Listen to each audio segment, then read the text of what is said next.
On the second episode of the Physio Foundations podcast, we're joined again by Associate Professor Peter Malliaras from Monash University. And this is part 2 of our conversation. If you haven't listened to part 1, which was the foundational knowledge and skills of an expert in tendinopathy, go back and listen to that first. We're going to continue the conversation. And in part 2 of the conversation, Peter and I are going to talk about progressing the next level of knowledge and skills in tendinopathy.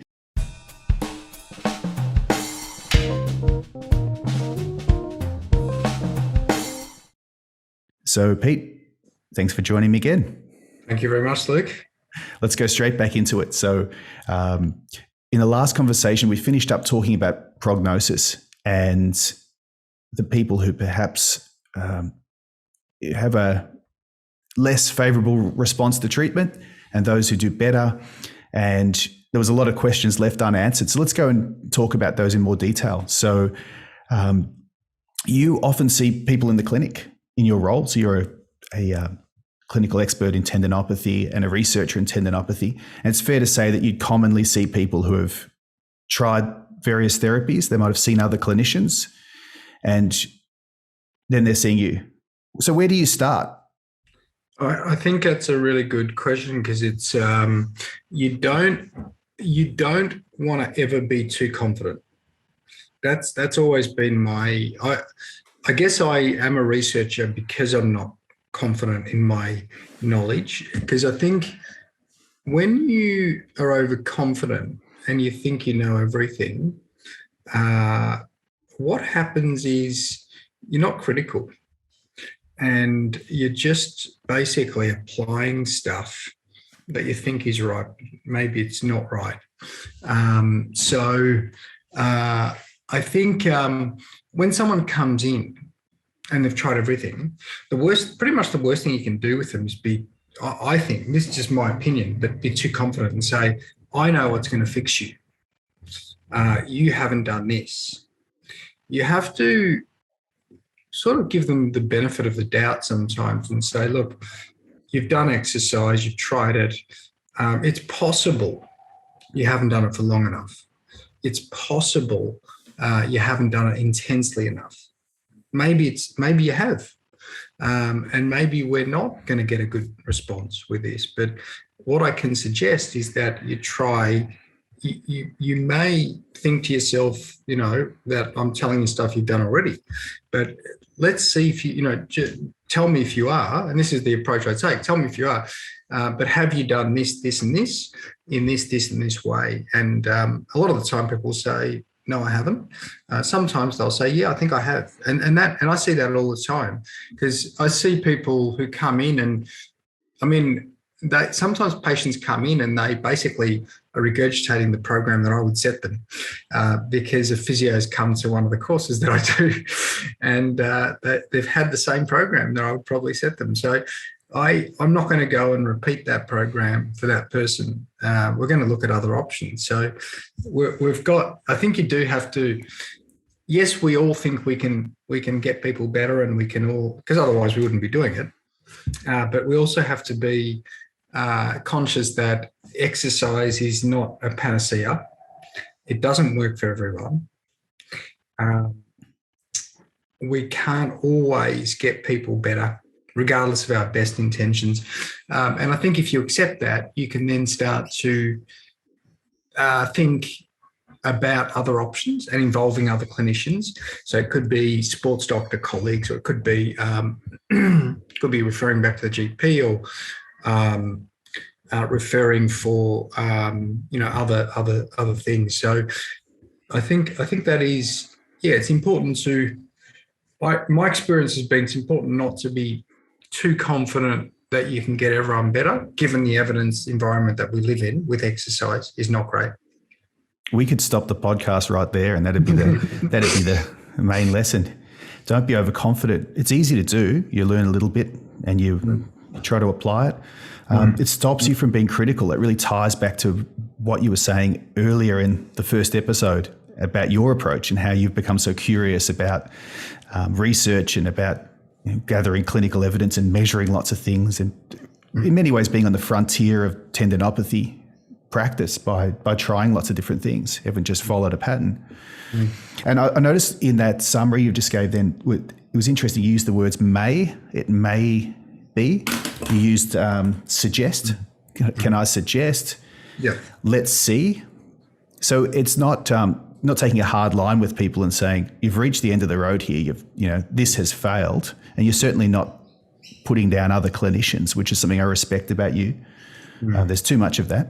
I'm always very mindful, critical, hesitant to join in a conversation where we're talking about how you've been to see a clinician, a doctor or a physio, and they did nothing for me. And they gave me some stretches that didn't work. You weren't there. You don't know what they did in that consultation. Absolutely. Couldn't agree more. It's really important.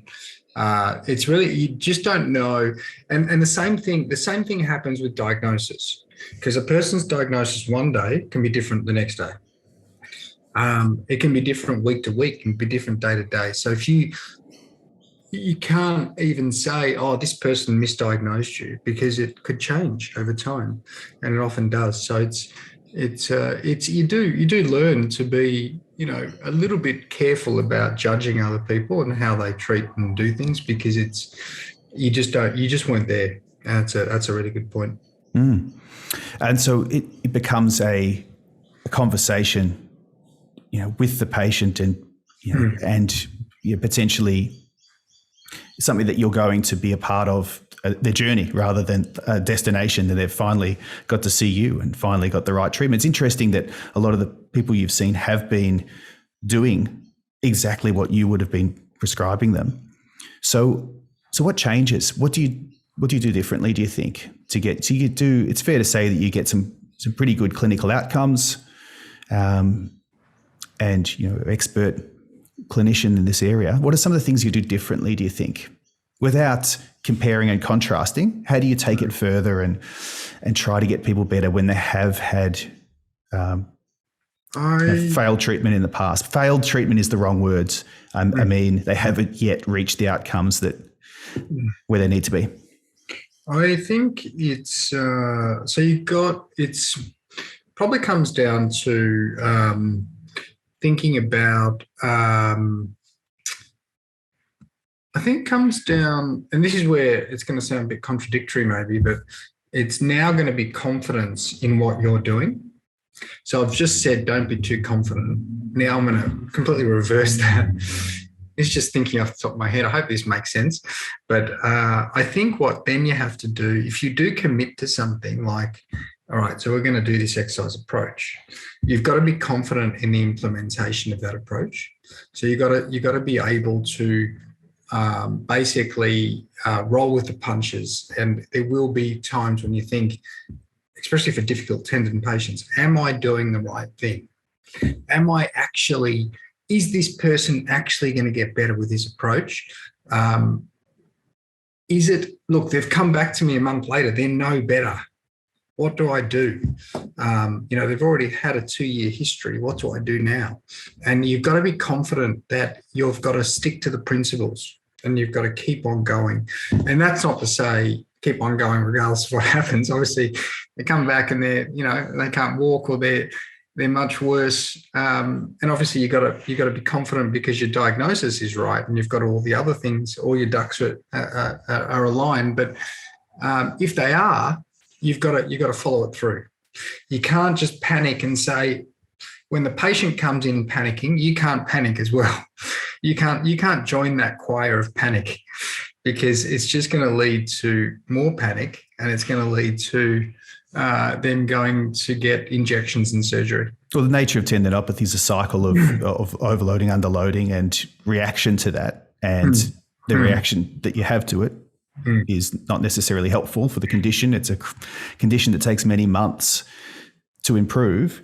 So I think the word you said there that was really helpful was commit, and then have confidence to what you've committed to.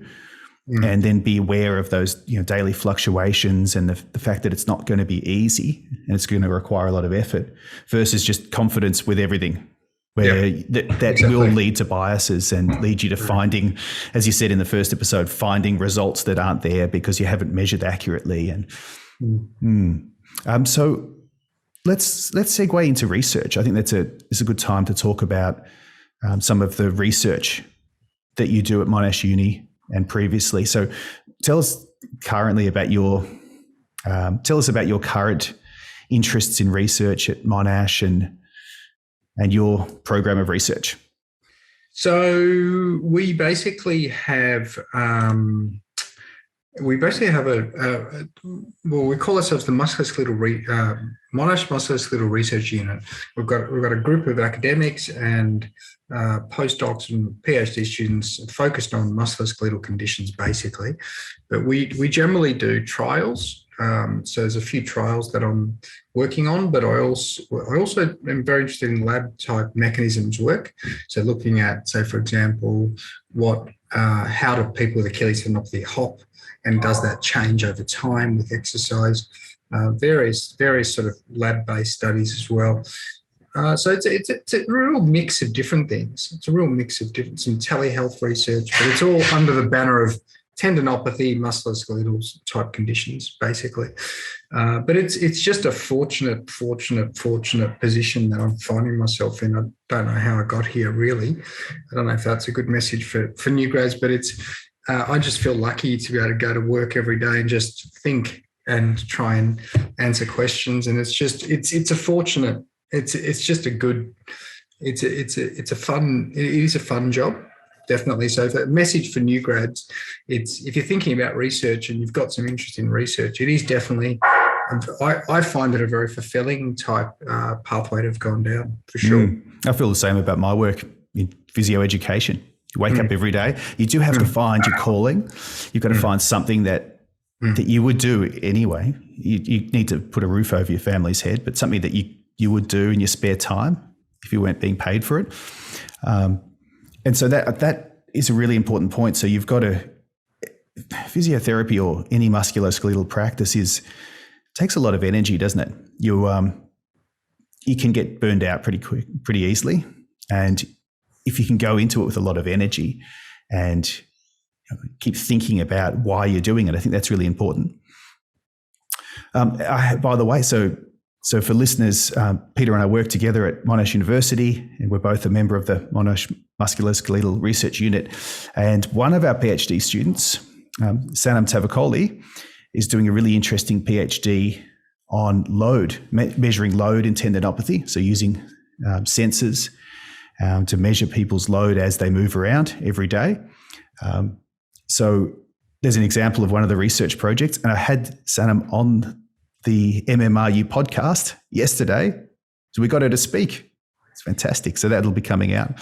Great. So look forward to that. If you're interested I was very, very happy to get her talking on the podcast because she's very, very good.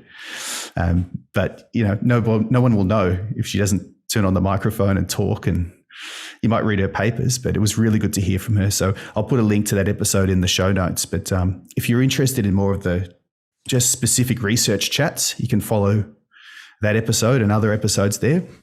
Let's just wrap this up. I know you've got another research meeting, Pete. So what are some of the key resources that clinicians and students should know about or could know about to learn more about tendinopathy?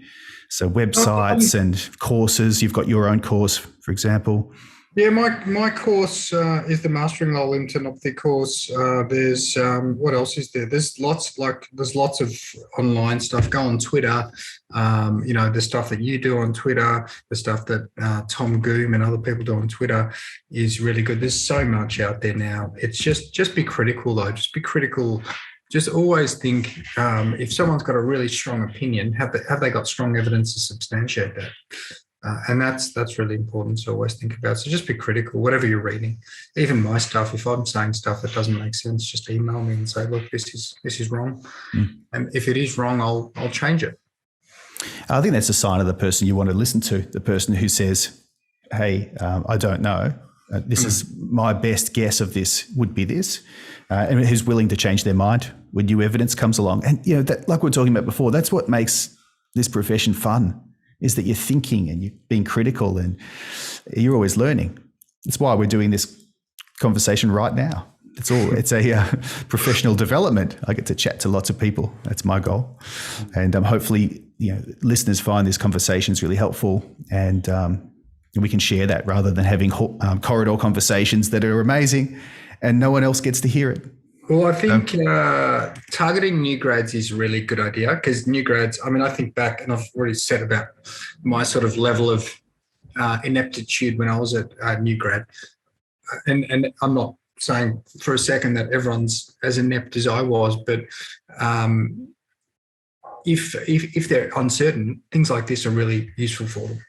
And I think it's a good sort of time to be upskilling when you're in new grad. And hearing other people, particularly someone who's at the advanced level, talking about their uncertainty and talking about the importance of not being overconfident, but then committing to things that they know they need to stay the course on. I think that's important to know. I would have loved to hear this when I was a new grad.